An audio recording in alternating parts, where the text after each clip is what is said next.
Vamos acolher o pessoal que já está chegando aqui. Então, a nossa próxima mesa, ela conta com o assunto da liturgia e vida monástica. Então, nosso mediador Dom Jerônimo, né, dispensa já apresentações, né, Dom Jerônimo? Estamos juntos desde a manhãzinha, monge beneditino, professor de liturgia aqui no Brasil e na Itália também. E quem participa dessa mesa é alguns que já estão aqui, outros que estão chegando ainda. Então a gente vai ter a Madre Agnes Santos Silva, abadesa de Belo Horizonte, do Mosteiro Nossa Senhora das Graças, a Madre Marta Lúcia Ribeiro, abadesa de Itapecerica da Serra, Mosteiro de Nossa Senhora da Paz, a Madre Vera Lúcia Parreiras, abadesa emérita da Bahia, do Mosteiro do Salvador, Dom Anselmo, monge do Mosteiro da Ressurreição, em Ponta Grossa, no Paraná, e a irmã Ana Lídia, monja do Mosteiro da Encarnação, de Mogi das Cruzes. Então, Dom Jerônimo, prosseguimos. A palavra já está com o senhor. Sinta-se bem acolhido, sinta-se à vontade. Bem, boa tarde, a Madre Marta Lúcia, irmã Ana Lídia, um prazer conhecê-la. Finalmente nos encontramos. Dom Anselmo, grande amigo. Estão chegando também, acho que com algum probleminha, talvez, a Madre Vera Lúcia e a Madre Agnes, né? Muito bem. Na nossa mesa, nós vamos tratar da relação liturgia e vida monástica, que é assim, uma simbiose, é intrínseca a relação entre liturgia e vida monástica. A vida litúrgica emerge como uma índole quase que, em certo sentido, que distingue a vida monástica beneditina, e especialmente a liturgia das horas, mas não só também. A Sacrosanto Concílio consagrou um capítulo inteiro à liturgia das horas.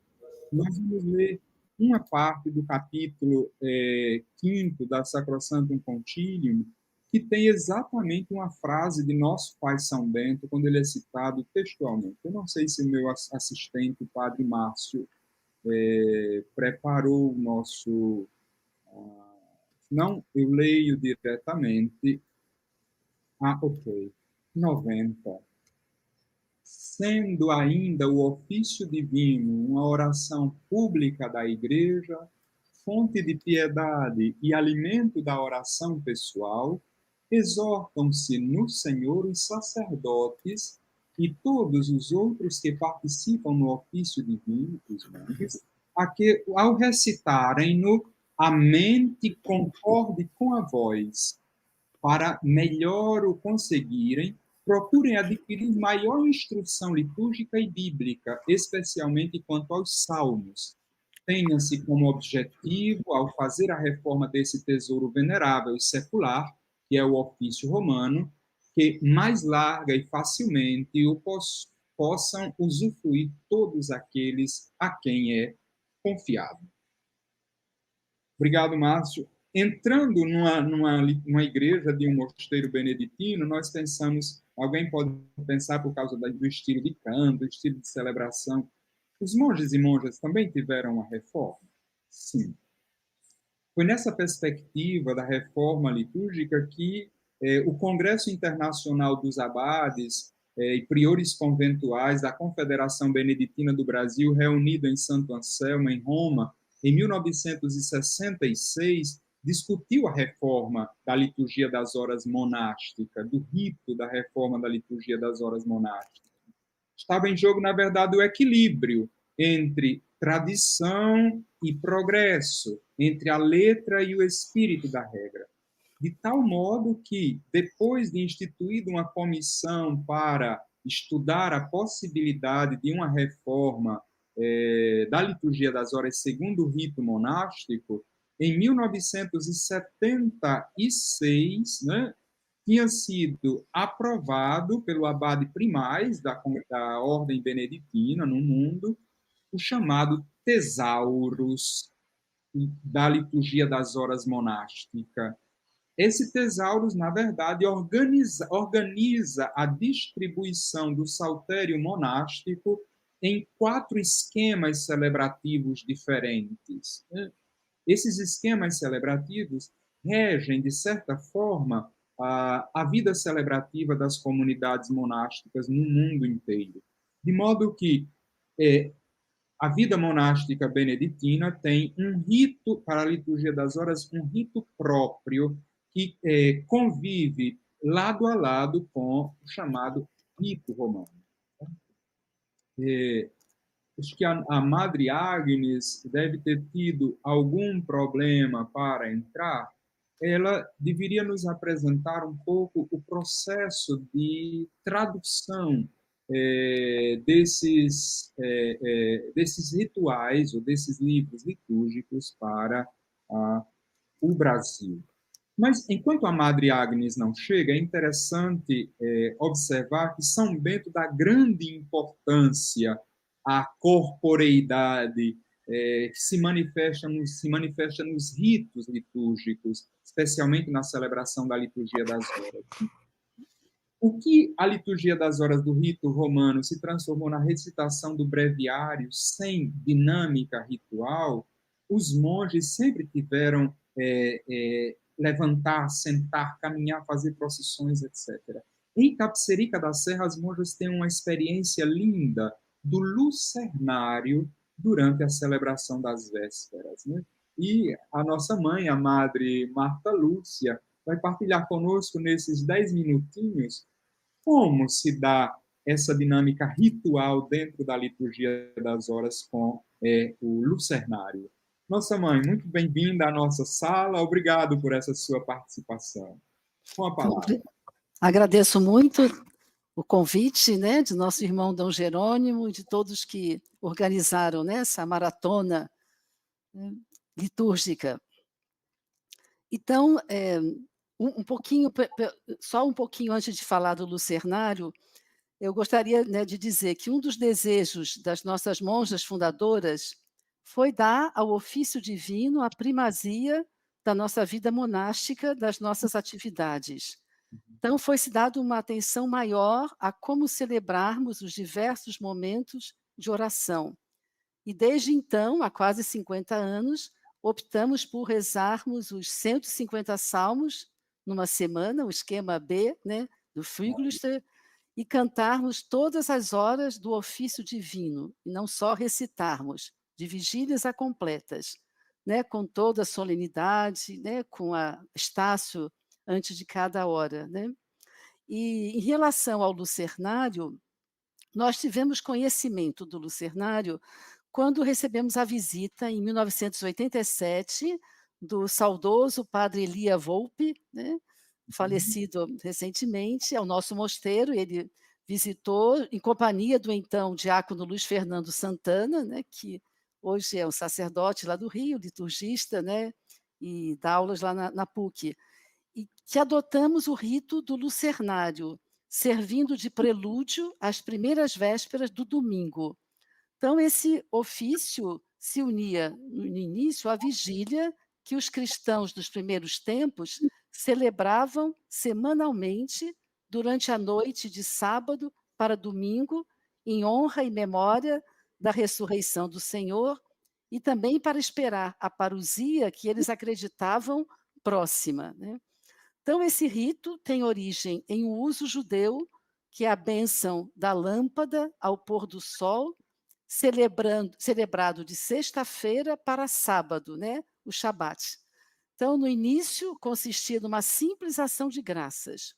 E mais tarde, nas constituições apostólicas, há um ou mais salmos, a admoestação do diácono, a prece litânica, o hino e a bênção final. Então, o rito é muito simples, mas muito marcante, né, e profundo, né? porque a igreja, estando quase na penumbra, a procissão entra cantando o hino das vésperas, com o tema da luz, tendo à frente a superiora, carregando o círio pascal aceso. E ao chegar de frente, né, ao altar, a superiora, a abadesa, coloca o Cristo, né, no seu candelabro e se dirige ao ambão onde está o texto, no nosso caso, um texto caligrafado, né, que o texto diz: "Demos graças ao Senhor nosso Deus", e todos respondem: "É digno e justo engrandecê-lo, exaltá-lo e glorificá-lo".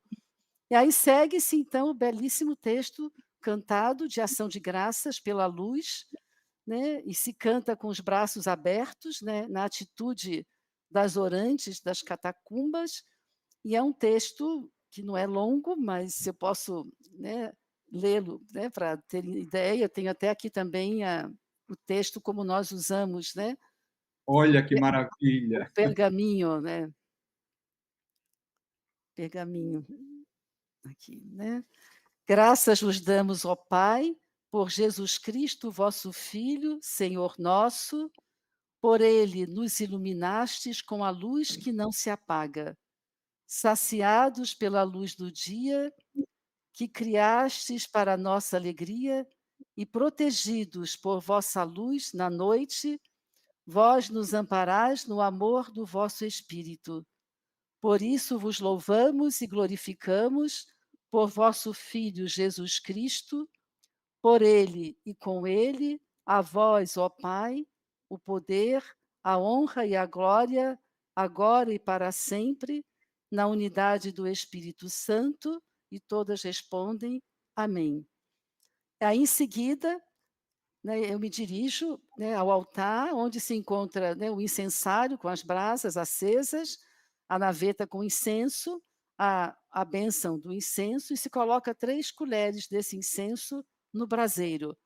E canta: "Minha oração suba a vós como incenso, e minhas mãos como oferta da tarde". E aí segue-se 3 versículos desse Salmo 140, intercalando-se com o refrão. E aí, por fim, quando termina a recitação do salmo, acendem-se as luzes e se entoa a primeira antífona de vésperas, né. Então, ter no início de cada semana esse belo rito do lucernário é já ter uma preparação para viver esse estado de vigilância contínua à espera do esposo que vem, né.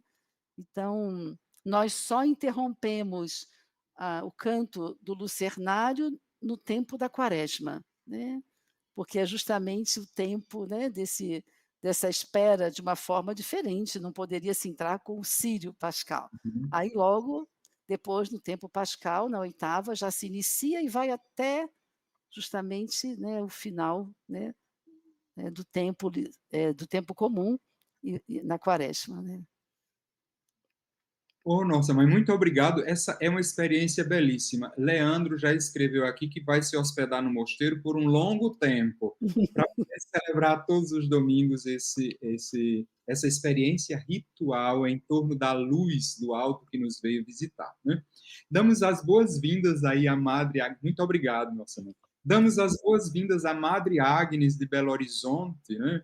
Hoje nós já citamos aqui as monjas de Belo Horizonte, com Dona Luzia, a reforma litúrgica, né, todo o movimento litúrgico pelo antes, né?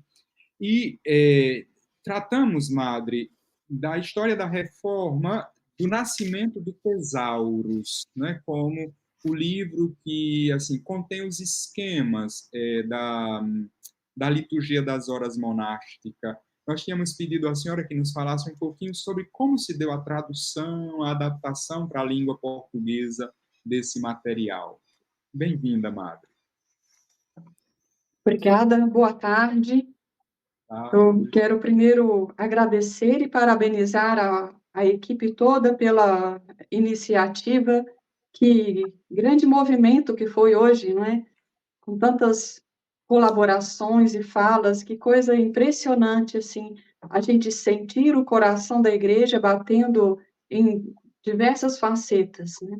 Mostra como é mesmo a igreja, essa colcha de retalhos tão variada, mas que formam um todo. Assim, para nós,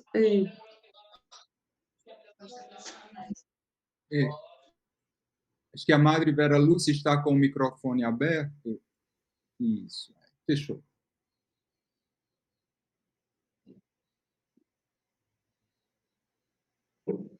Podemos? Sim, Madre. Sim. Então, o nosso início de mosteiro, como o senhor nos lembrou, surgiu pela iniciativa realmente do Mosteiro do Rio, que fazia aqui em Minas semanas de liturgia. E com isso suscitou nas jovens esse grande ardor pelas coisas de Deus, especialmente pela liturgia da igreja. Então, esse movimento grande que foi com Dom Martinho Micheler, especialmente, mas também Dom Clemente Snar, não somente na capital, mas nas cidades do interior, fez com que essas moças fossem para a nossa abadia mãe de Santa Maria, e depois, formando aqui esse mosteiro, viveram essa efervescência da fé que lhes fazia levar, né, com tanto ardor essa vida monástica e espalhar, né, pelo seu entorno esse gosto, né, esse sabor que é vivenciar a liturgia. E como já vinha com esse movimento de fazer com que o vernáculo estivesse presente, quando isso foi possível, e o livro inicial, né, original do Tesauros foi organizado, ele todo em latim. Daqui foi irmã Maria Teixeira para a Abadia de Santa Maria, em São Paulo, juntamente com a irmã Martinha, do Mosteiro de Caxambu, e algumas de lá, de Santa Maria, em São Paulo, formaram essa equipe tradutora e datilografava, né, folha por folha, e ainda tinha essa ressalva: olha, se encontrar algum erro, reze, né, por quem fez esse trabalho que foi muito suado. É claro, tudo exige muito empenho, perseverança. Esse é um trabalho realmente monástico, que supõe perseverar e fazer o melhor possível. E assim foram sendo feitos, né, volume após volume, do tempo litúrgico, inicialmente somente com a parte do que era em português, né? E para nós, a gente optou por usar português e latim, para que a gente conservasse o que vinha antes e tomasse posse do novo. Assim a gente faz até hoje, e é com muito gosto, né, e com muita reverência e ardor pelo trabalho, né, das anteriores a nós, que nos legaram, né, tão precioso trabalho de a gente poder cantar na nossa língua e, ao mesmo tempo, trazendo do gregoriano a sua fortaleza, né, a sua pujança toda. E isso faz com que a gente viva a liturgia de um modo muito saboroso, muito proveitoso, e essa voz que canta intercedendo, canta também aproveitando para dentro de si, né, forma a nossa vida interior. E então é assim que a gente tem ainda hoje, né, esse trabalho tão precioso de usar a nossa língua na liturgia, usando também o latim, o gregoriano, né, aquilo que nos fala tão de perto. Oh, Madre, isso para mim é uma coisa assim que é bonita, mas na nossa vida monástica é que nós conseguimos equilibrar, né? Nós usamos a língua latina, usamos a língua portuguesa, nós usamos o gregoriano, usamos a melodia moderna, né? E esse trabalho monástico em torno da liturgia das horas, da tradução, é bom recordar que não limitou-se somente à tradução do ofício monástico, né? Mas as monjas deram uma grande contribuição à tradução dos rituais que nós usamos ainda hoje para a celebração dos sacramentos, por exemplo, né? E um trabalho escondido da clausura, as monjas tiveram na Igreja do Brasil, tem toda, ainda hoje, uma grande contribuição, né? Esse tema da língua, da tradução, é muito importante. E a Madre Agnes tocou num outro elemento que é muito importante para a vida monástica e que também teve um movimento de renovação dentro da ordem e dentro da igreja no Brasil, que é a questão do canto, né? O canto é outra característica da celebração litúrgica monástica, né? Na mesa anterior, o padre Danilo falava desse ofício que é dito, no mosteiro ele é cantado, né? Como a Madre Marta Lúcia também já sublinhou, né? No Brasil, nós nos organizamos com uma série de iniciativas, de encontros em torno da música. A Madre Vera Lúcia, que vem lá da Bahia, salve a Bahia, Madre, né? É, a nossa saudação de Benedicite hoje também tem Salve a Bahia. A Madre Vera Lúcia traz essa experiência da simbra de canto. Como era que se articulava, Madre, essa ideia de fazer com que as comunidades monásticas que estavam fazendo a transição do latim para o português pudessem também cantar e celebrar com solenidade a liturgia das horas. Bem-vinda, Madre Vera Lúcia. Muito obrigada, boa tarde a todos que estão aí presentes. Muita alegria partilhar com vocês esse grande movimento que foi iniciado pela aprovação da Sacrosanto Concílio. 5 anos depois, a nossa ordem concedeu aos mosteiros, às comunidades beneditinas e toda a família que segue a revolução, concedeu licença para fazer experiência. Nessa mesma época, em 1967, foi criada a Conferência de Intercâmbio Monástico do Brasil, a CIMBRA. E, logo depois, em 1969, 2 anos depois da criação da CIMBRA, se realizou um terceiro encontro geral dos superiores monásticos do Brasil sobre a oração na vida de monge. Isso foi no Rio de Janeiro. E foi criada logo uma comissão de liturgia liderada pelo nosso saudoso Norbert Timóteo, aneurisma na cidade. Um outro nome muito conhecido, Norbert Timóteo, nome que foi de Paris, Ana Clara Serra, Mário Chantal, de Curitiba, Beto, muita gente que se reunia e aí começaram muitos estudos de reflexão, enquanto, como na viagem já acabou de dizer, a equipe de monjas, liderada lá pela Maria Cireta de Santa Maria, fazia a tradução do Tesal. Eles falaram muito sobre alguns critérios para a renovação da liturgia monástica. E uma vez feitas essas traduções, começou o tempo da produção. Já foi complicado. Quem não tem latim, monitores, dominantes, e também se deu no mundo monástico. Nos anos 70, 80, até 90, nós tínhamos assim uma produção, uma criatividade enorme. 10 anos depois daquela reunião sobre liturgia, realizou-se a primeira semana de canto. Os textos estavam prontos, os compositores monásticos de cada comunidade e até compositores de fora começaram então a sua produção. E essa semana de canto, que foi liderada pela Madre Mercedes de La Sacache, de Vinho, e os coros da renovação física e ela se realizou então lá no Rio de Janeiro. Eu tenho aqui um testemunho muito interessante do Edmilson, hoje, bispo de Barulhos, e na época, ele era postulante cisterciense e participou dessa semana de campo.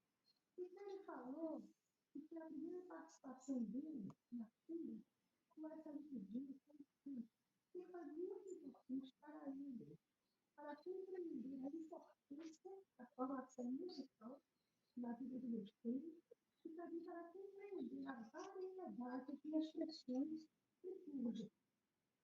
O Edilson enfatiza alguns pontos da contribuição da semana de campo. Primeiro, a unidade do louvor divino no contexto.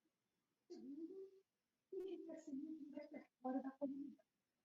Terceiro, criar a maior comunhão e unidade na liturgia e, para o mesmo, maior zelo na realização do ofício divino. Naquela época, o gregoriano era a primeira extensão. Então, o termo teve 2 anos depois da Bíblia, eu entrei no estudo em 1970.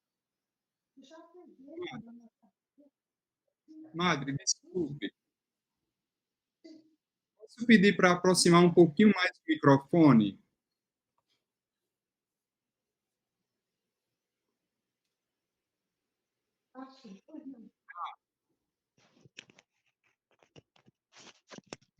Isso. Agora ficou ótimo. Perfeito. O microfone caiu. Agora ficou perfeito. O microfone caiu. Voltou? Agora está perfeito. Agora voltou, né? Ótimo. Isso. Então, eu não sei até que ponto vocês escutaram. Sim, o testemunho do Dom Mas... Edmilson.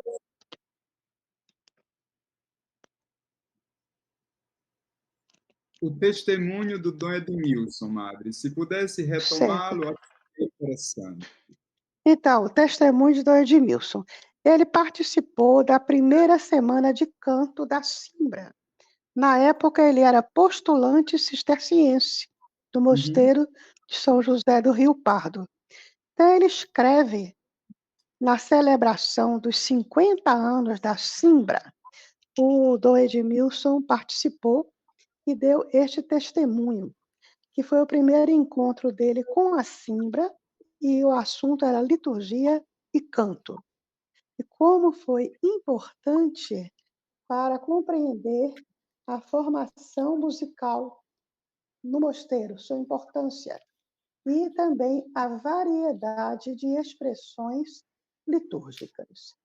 Ora, eu entrei no mosteiro em 67 e já encontrei esta abertura. Nós cantávamos o gregoriano, tudo em gregoriano, Semanas Santas inteiras em gregoriano, né? Todo Advento, Natal, etc.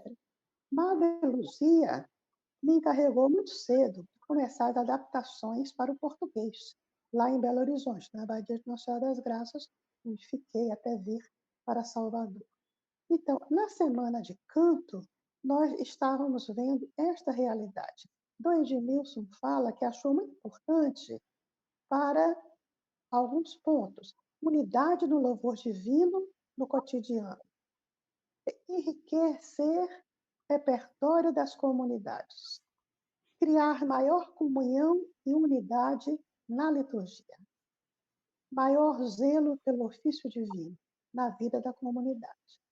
As semanas de canto eram realizadas com a colaboração de monges, como do evangelista João Enu, primeiro cantor do Mosteiro do Rio, outros monges, professores, a saudosa Mère Marie de Redondaire, né, cônega de Santo Agostinho, eram os grandes do canto gregoriano. Mas havia também professores leigos que davam a sua contribuição. Nessa primeira Simbra, tinha o professor de Olinda, Jader Cisneiros, hoje na Alemanha, e em outras ocasiões tivemos conosco o maestro Marco Aurélio Xavier de Petrópolis, né? E chegou também a ser professor em uma Simbra de música de Olinda. Estas Simbras se realizavam numa frequência de a cada 2 anos, mais ou menos. A segunda Simbra foi também no Rio de Janeiro, em 1981.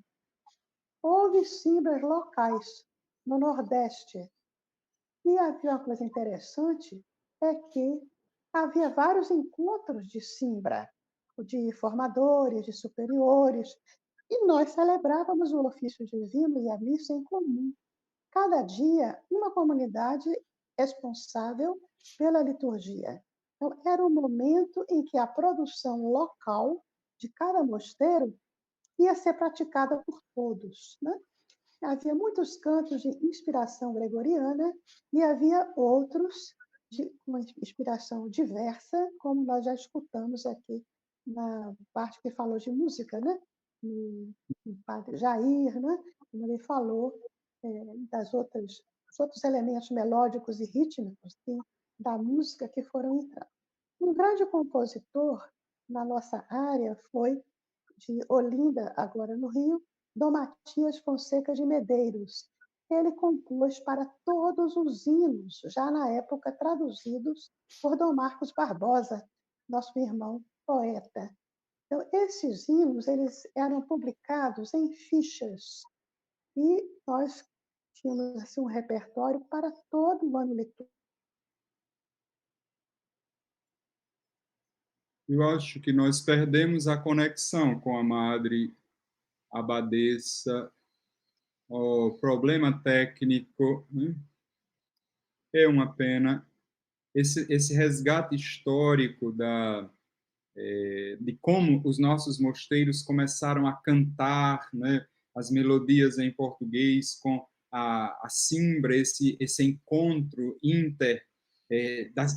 que acontece ao interno das comunidades monásticas, não só do ramo, digamos assim, beneditino negro, aquele ramo mais conhecido, mas os cistercienses, né, os trapistas, né, foram de máxima importância para garantir a boa celebração do ofício nas nossas comunidades monásticas, especialmente na passagem, né? Estamos aí com a Madre Vera Lúcia, que está voltando aí, muito bem assistida. Ô, Madre, seja bem-vinda de volta. Voltando, Com a isso. palavra. Então, como eu estava falando, os encontros da vida monástica, eles eram uma ocasião de praticar, de conhecer a variedade de repertórios. Todos os mosteiros trabalharam nos seus ofícios. Veja, por exemplo, Madre Marta Lúcia, que está aí conosco, Nossa Senhora da Paz musicou o ofício todo, tendo por base o saltério alemão. Outros, como a Academia de Santa Gertrudes, em Olinda, também musicou e produziu este exemplar aqui, Isso. e aqui é o ofício completo, a Liturgia das Horas, toda musicada. Ela foi publicada em parceria com a Paulus, né? Liturgia das Horas, Cantate Domino. Muitos outros. O Mosteiro da Virgem teve o seu ofício todo musicado pelo maestro Marco Aurélio Xavier, e eu poderia citar outros. Aqui em Salvador, mas já em Belo Horizonte, eu também fiz muita coisa. Eu também tinha passado por escola de música, embora não tenha acabado tudo, mas deu para ajudar bastante. Então, foi uma alegria grande. Em seguida, nós vamos ter o irmão que vai falar de Ponta Grossa. Acredito que ele vai falar do Inário, não é? Que é uma riqueza muito grande. Então, nós gostaria também de ressaltar que havia encontros monásticos a nível latino-americano. E nessas ocasiões, nós tínhamos, então, contato com o que os outros mosteiros das regiões do Cono Sur ou da região da América Central, México e Caribe, norte da América do Sul, estavam fazendo.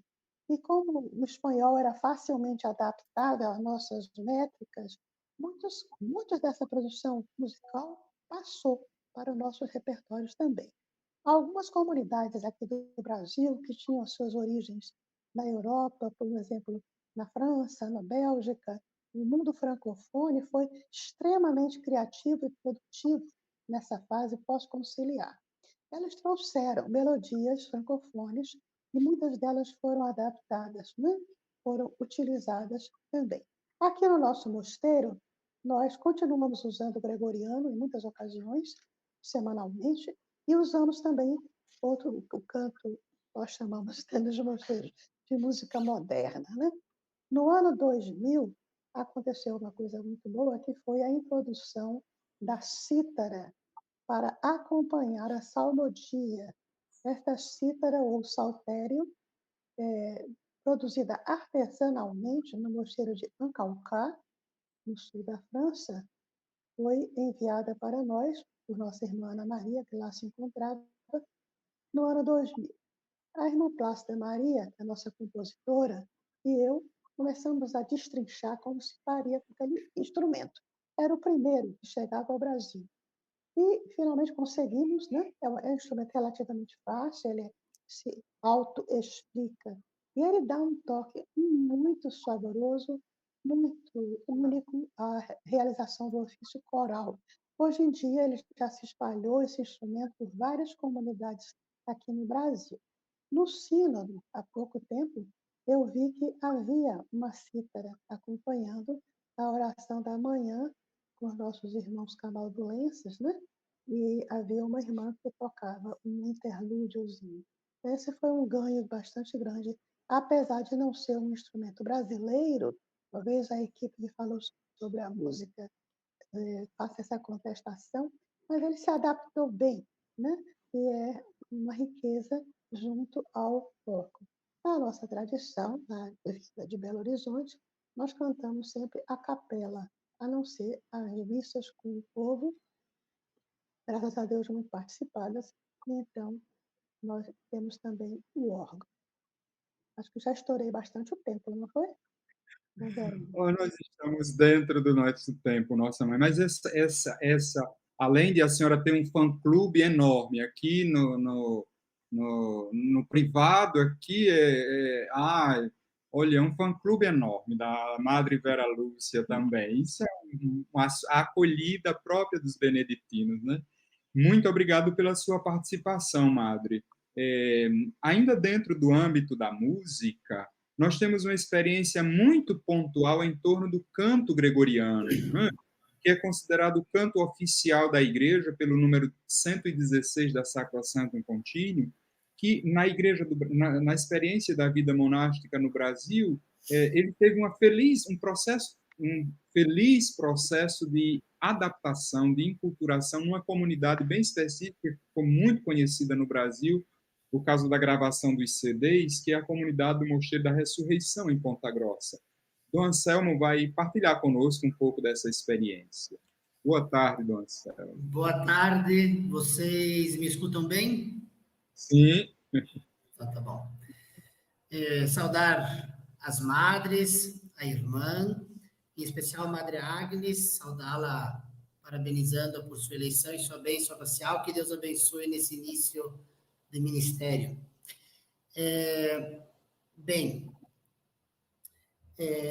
A primeira coisa que eu gostaria de falar rapidamente, fazendo um contexto histórico, é que os fundadores do mosteiro, como de outros mosteiros do Brasil, conviveram com figuras que estavam embrenhadas no movimento litúrgico desde o início. É sabido que os mosteiros beneditinos tiveram um papel relevante no movimento litúrgico, né? E o Brasil, pelo fato de os mosteiros da Congregação Beneditina do Brasil terem sido restaurados pela Congregação Boironense, então nós estamos aí bebendo das fontes do movimento litúrgico, Maria Lache, Marretsu, Moncesaro, enfim, Boiron, Solene, etc. Então, havia esse desejo dos fundadores de como fazer para que o canto gregoriano, que é uma riqueza da igreja, e o canto oficial da igreja, pudesse também ter maior acesso ao povo de Deus. Então, a primeira ideia era vamos traduzir as letras dos hinos, por exemplo, e encaixá-la novamente na melodia original. Só que isso rapidamente viu-se que era impossível, quer dizer, não... Por vezes, sim, mas nem sempre. Então, como fazer com que essa riqueza da igreja, como pedia o Vaticano II, a Sacrosanto Concilium, pudesse se manter íntegra e, ao mesmo tempo, ser proporcionada a todos os que frequentam os mosteiros, a igreja, enfim, ter acesso a isso.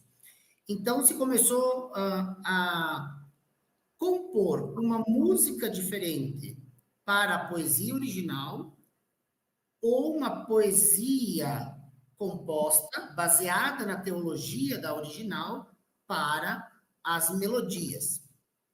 Para citar um exemplo, o hino Urbs Jerusalém Beata, da dedicação das igrejas, um hino típico desse dia e amado por todos. A letra traduzida ou adaptada não se encaixava perfeitamente à melodia original. Então, o que se fez? Pegou-se a melodia original e para essa se colocou uma outra letra, muitas vezes dos livros litúrgicos já existentes no Brasil, seja a Liturgia das Horas Romana, seja a Liturgia das Horas monástica, sejam hinos compostos por Dom Marcos Barbosa, ou por irmãs, ou do Mosteiro do Encontro, enfim, e de outros mosteiros, e até mesmo de outros países. Por exemplo, nós temos no nosso inário letras, por exemplo, que nem o hino agora do Advento, que é da Liturgia das Horas de Portugal, certo? Bom, então a este hino Urbs Jerusalém Beata, aquela melodia, deu-se uma nova letra. E a letra traduzida ou adaptada, dependendo do caso, ou pelo menos baseada na mesma teologia da original, se compôs uma nova melodia. Então, para entender um pouco esse processo, eu preciso falar, se eu conseguir falar no tempo que eu tenho, se eu passar, vocês me cortem, sobre a melodia ou a música e a poesia, a letra, porque eram dois processos distintos, já que as duas nem sempre se harmonizavam. Então, por exemplo, para nós pegarmos o exemplo do hino de laudes do tempo comum, the Chaeum Noctis, que inclusive foi objeto de estudo por parte de Dom Jerônimo. É um hino maravilhoso, tanto na sua poesia como na sua letra. Não tinha como colocar as duas juntas. O que se fazer com a letra, já que o canto gregoriano está para a palavra, a melodia está para a palavra e não o inverso? Então, se pegou cada uma das estrofes do hino original latino e se compôs uma nova letra, uma nova poesia, baseada na mesma teologia da original. Então, se mantém assim, você entrega ao povo de Deus as duas coisas, você mantém a melodia original e uma letra que, por mais que não seja igual, tem a mesma teologia da original. Então, do ponto de vista das letras da palavra, era preciso ou traduzir, ou adaptar a melodia, a letra, ou compor uma nova, ou então buscar uma letra nova em algum outro local que se estivesse utilizando já. Para a melodia havia um outro processo, porque as melodias gregorianas, por vezes, são demasiado melismáticas e nem sempre casava bem com o português. Porque qual é um problema que, pelo menos na nossa opinião, nós encontramos, no geral, a quem tenta adaptar o canto gregoriano ao vernáculo? É não cuidar da prosódia própria do nosso idioma. Então, se você muitas vezes se deseja pegar uma melodia gregoriana e não se deseja mexer nela nada, porque é uma melodia venerável e tal, perfeito. Ocorre que a situação das palavras não ficam boas, ficam erradas, na verdade. E isso faz com que não seja melodioso para quem está cantando, para quem está ouvindo. Então, você acaba fazendo com que a melodia fique truncada. Então, havia necessidade, em alguns casos, de pegar esses melismas e ir separando-os de modo que a melodia ficasse mais silábica, menos melismática, porém mais perfeita para o nosso, para o vernáculo, né?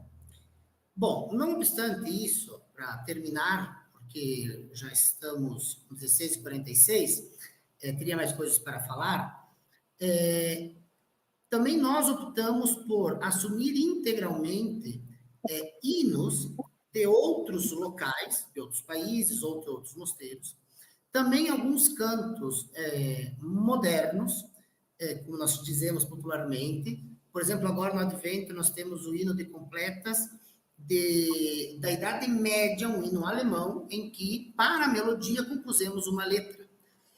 Enfim, isso deu uma riqueza muito grande do ponto de vista de melodias, de hinos, de letras, enfim.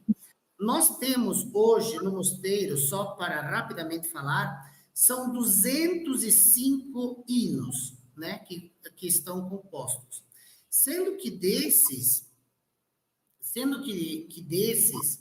a grande maioria ou é adaptada do canto gregoriano à letra, ou então é composto, ou então é uma composição ex novo, né, completamente novo, seja na melodia, seja na letra. A Madre Vera Lúcia comentou da cítara. Nós também, graças à irmã Plácida, que esteve no mosteiro, que ensinou os irmãos a tocar cítara, nós usamos a cítara para salmodiar o Salmo 90 e o Salmo 4 e o 133, incompletas, todas as noites, ao som da cítara.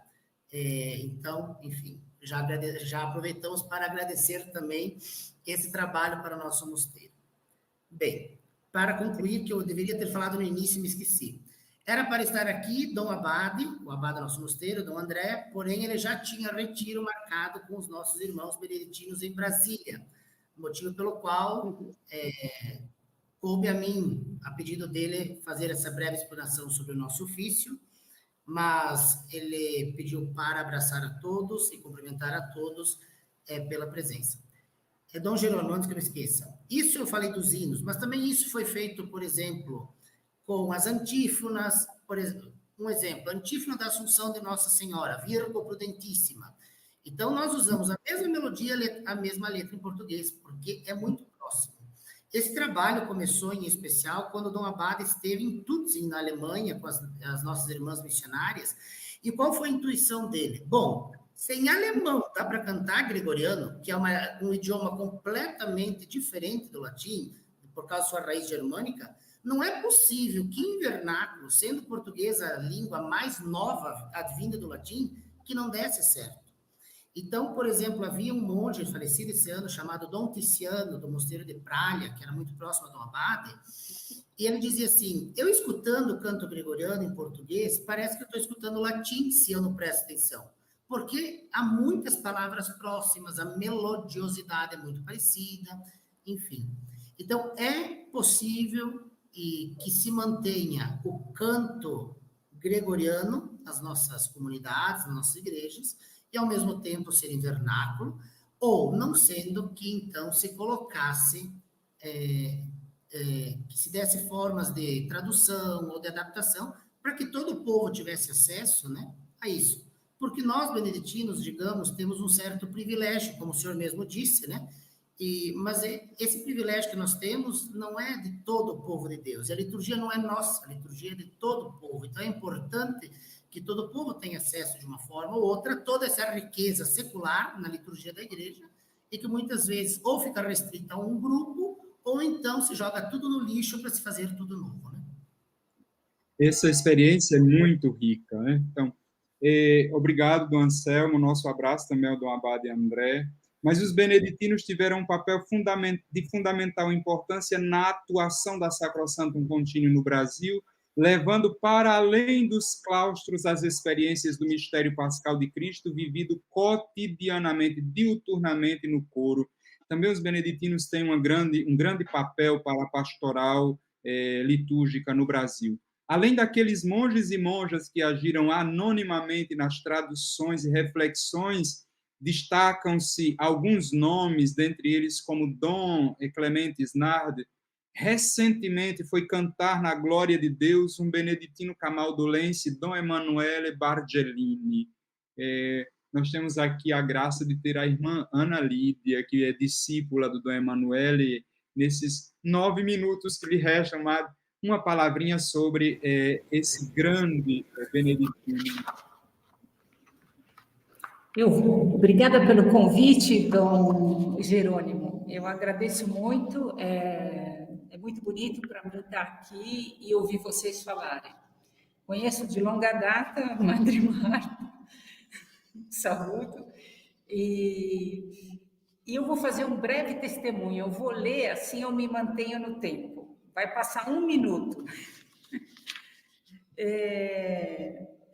Dom Emanuele Bargellini faleceu 5 de setembro e foi meu pai espiritual, como você disse, na vida monástica nos últimos 12 anos. Divido minha fala em 2 momentos, uma breve biografia de Dom Emanuele Bargellini e a leitura de trechos do livro que estamos preparando para publicar o ano que vem, com alguns textos sobre liturgia e espiritualidade monástica, e cujo título é Transfigurados no Senhor, uma autêntica experiência cristã. Vocês estão me escutando bem? Sim. Ótimo. Dom Emanuele nasceu em um pequeno vilarejo chamado Mogiona, no alto das montanhas do Apeninos italianos. É muito perto do mosteiro de Camaldoli, onde ele entrou com apenas 9 anos de idade. Era uma criança já vivida e muito consciente do que estava fazendo e do que era a vida, pois Mogiona estava na linha gótica, onde ocorreram batalhas derradeiras da Segunda Guerra Mundial. Sua família teve que fugir e ficaram meses no meio da floresta, quando foram pegos e se tornaram prisioneiros dos alemães e dos seus concidadãos italianos. Frequentemente contávamos da lembrança que tinha de quando seu pai tinha se jogado sobre ele para protegê-lo durante um bombardeio. Dizia-nos também que, estando sempre em meio aos soldados, tinha aprendido a cortar os fios das minas que os alemães deixavam para trás quando começaram a se retirar. Ele dizia: na guerra, a gente perde o medo. Foi com essa coragem, liberdade e ousadia que Dom Emanuele, já monge, começa a se empenhar para atualizar e mudar as normas e constituições camaldulenses após o vento novo do Concílio Vaticano II. Com outros jovens monges e sob a guia de um prior particularmente carismático e homem de grande visão, trabalha com afinco para transformar o coração e as práticas de uma congregação milenar, muito fechada, rígida e de tradição eremítica. Tratava-se de ir às fontes do século XI, traduzir os textos do latim arcaico, buscar os manuscritos para descobrir o espírito que deu origem a toda essa história extraordinária. Porque existir e sobreviver com todas as vicissitudes da história por 1000 anos é algo particularmente extraordinário. O trabalho mais difícil, porém, era discernir o que era a linfa vital, como Dom Emanuele gostava de dizer, aquela que mantém a árvore sempre verde, daquela que é raiz seca e secundária. Foram muitos anos de trabalho, muitas lutas, incompreensões, até que um belo dia os vencidos cumprimentaram os vencedores, vendo a genuinidade e beleza do trabalho que tinha sido feito.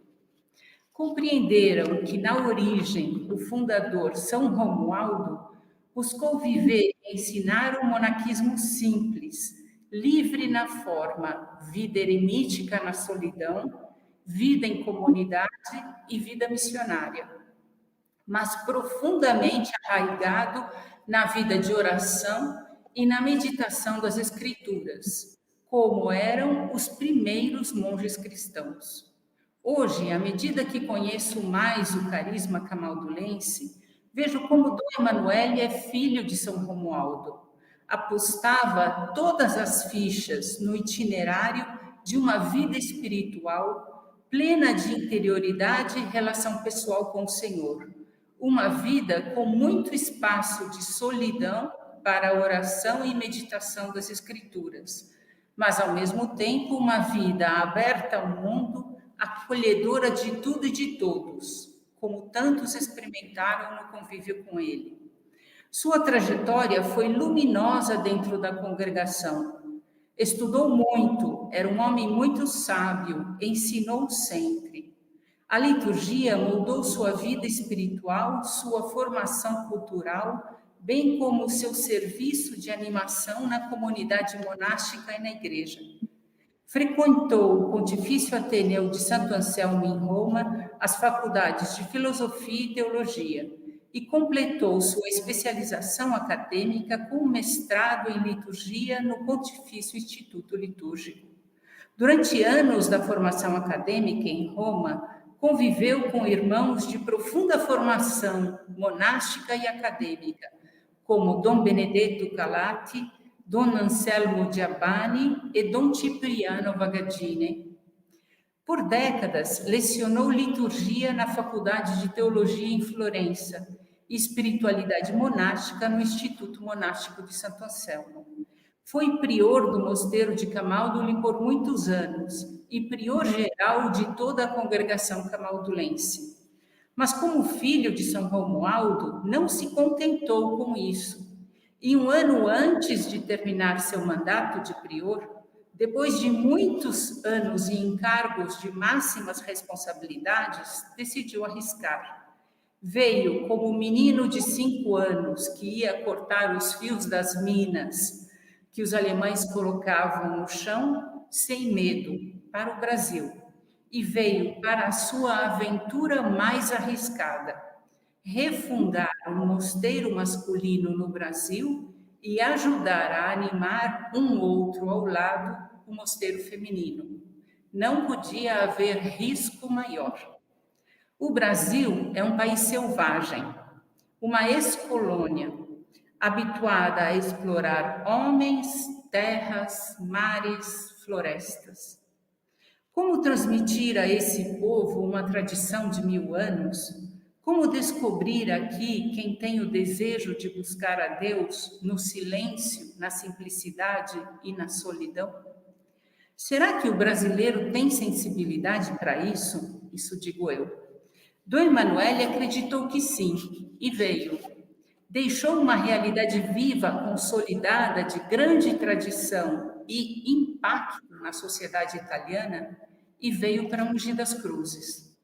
Tal era a sua fé que o coração do ser humano é sempre de Deus e buscará sempre a Deus, que teve a certeza de que valia a pena arriscar e vir encontrar brasileiros que amassem o que ele tinha encontrado e amado. Como filho de São Romualdo, Dom Emanuele ardia do desejo de construir, fundar e renovar. A história brasileira, todavia, não é fácil, não foi fácil. Traduzir essa experiência milenar numa linguagem compreensível para os brasileiros foi e é um grande desafio. Acredito que essa tarefa agora toca a nós brasileiros, filhos desta terra. Tenho certeza de que Ele está nos ajudando nos céus, agora com mais recursos. Termino citando 2 trechinhos do livro que aguardo o prefácio, Dom Gerones, que nós publicaremos no ano que vem.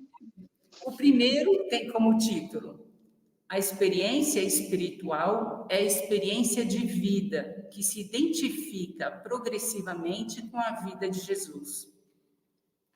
Pelo batismo, nos foi doada a sua mesma vida de filho, de liberdade e de amor, diz Dom Emanuele.